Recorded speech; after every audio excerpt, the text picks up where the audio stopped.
it makes me reflect on is a conversation I have with many organizations around the world. And this is not just a North America thing. This is a global phenomenon that we're seeing even in countries where there's high job protection and job safety legislated, that people are still moving faster. And I think that one of the questions I ask all executives is, do you believe that this trend of people moving is going to change? Do you think people leaving companies faster will change in the future? And the answer is always, nope, I don't think it will.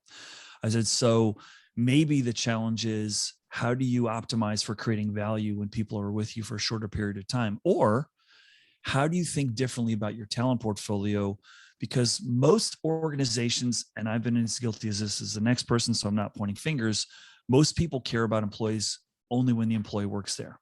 And I think in a more fluid world, and this is a good thing, we're going to have to care about people for the entirety of their careers, not just when they work for us. And so I call that, in my book, I call that the Tony Soprano school of HR. You quit, you're dead to me. And you just can't do that today. Yeah. Because you've got, in a world where people are leaving companies faster, that means you have more ex-employees, you have more alumni. So I think organizations are going to start to see their portfolio not just be caring about the people who work for them, but caring about the alumni and nurturing the alumni, and maybe inviting the alumni back. And so on the career front, I think we're already starting to see people have multiple employers.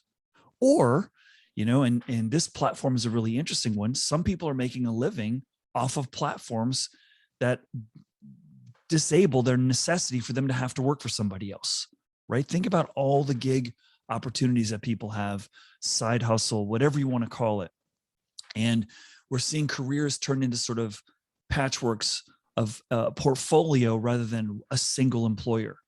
And I think that in a world where things are changing, I think we all want more options. I think we all want more control.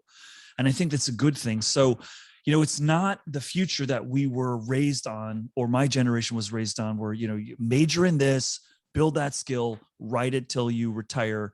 And now it's like, yeah, but that industry, I prepared myself for it. It just got disaggregated by a unicorn. So I need to have different options, right?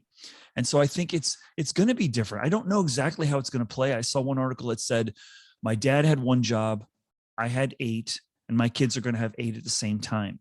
And that's sort of, I think it was in The Economist, and it was a pretty provocative, but not too far from how I see this potentially playing out. And that's highly uncomfortable for these big organizations that, like, you work for me, anything you think about when you're working for me, I own. Like, that's going to be a challenge for them to make this adjustment.